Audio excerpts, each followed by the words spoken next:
the spindle, the shuttle, and the needle. There was once a girl whose father and mother died while she was still a little child. All alone in a small house at the end of the village dwelt her godmother, who supported herself by spinning, weaving, and sewing. The old woman took the forlorn child to live with her, kept her to her work, and educated her in all that is good. When the girl was 15 years old, the old woman became ill, called the child to her bedside, and said, "Dear daughter, I feel my end drawing near. I leave thee the little house which will protect thee from wind and weather, and my spindle, shuttle, and needle, with which thou canst earn thy bread."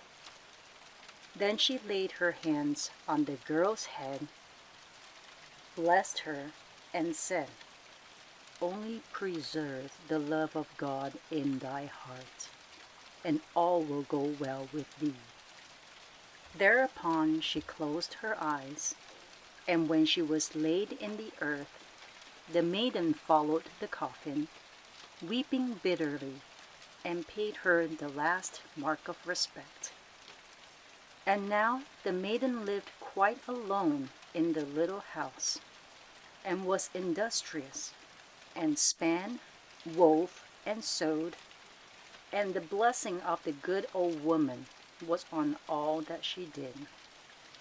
It seemed as if the flax in the room increased of its own accord, and whenever she wove a piece of cloth or carpet, or had made a shirt, she at once found a buyer who paid her amply for it, so that she was in want of nothing, and even had something to share with others. About this time, the son of the king was traveling about the country, looking for a bride. He was not to choose a poor one, and did not want to have a rich one. So he said, "She shall be my wife who is the poorest, and at the same time the richest."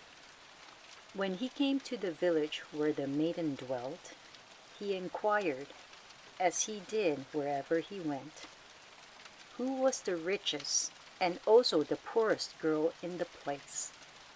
They first named the richest. The poorest, they said, was the girl who lived in the small house quite at the end of the village. The rich girl was sitting in all her splendor before the door of her house. And when the prince approached her, she got up, went to meet him, and made him a low curtsy. He looked at her, said nothing, and rode on. When he came to the house of the poor girl, she was not standing at the door, but sitting in her little room. He stopped his horse and saw through the window on which the bright sun was shining, the girl sitting at her spinning wheel, busily spinning. She looked up, and when she saw that the prince was looking in, she blushed all over her face, let her eyes fall, and went on spinning. I do not know whether, just at that moment, the thread was quite even, but she went on spinning until the king's son had ridden away again. Then she went to the window, opened it, and said, "It is so warm in this room." But she still looked after him as long as she could distinguish the white feathers in his hat. Then she sat down to work again in her own room, and went on with her spinning.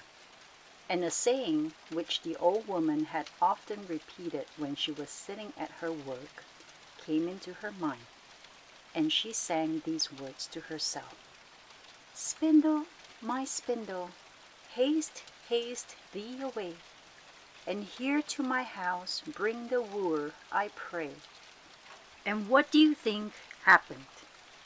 The spindle sprang out of her hand in an instant and out of the door, And when, in her astonishment, she got up and looked after it, she saw that it was dancing out merrily into the open country and drawing a shining golden thread after it. Before long, it had entirely vanished from her sight. As she had now no spindle, the girl took the weaver's shuttle in her hand, sat down to her loom, and began to weave. The spindle, however, danced continually onwards, and just as the thread came to an end, reached the prince. "What do I see?" he cried. "The spindle certainly wants to show me the way," turned his horse about, and rode back with the golden thread. The girl was, however, sitting at her work, singing, "Shuttle, my shuttle, weave well this day, and guide the wooer to me, I pray." Immediately the shuttle sprang out of her hand and out by the door. Before the threshold, however, it began to weave a carpet which was more beautiful than the eyes of man had ever yet beheld.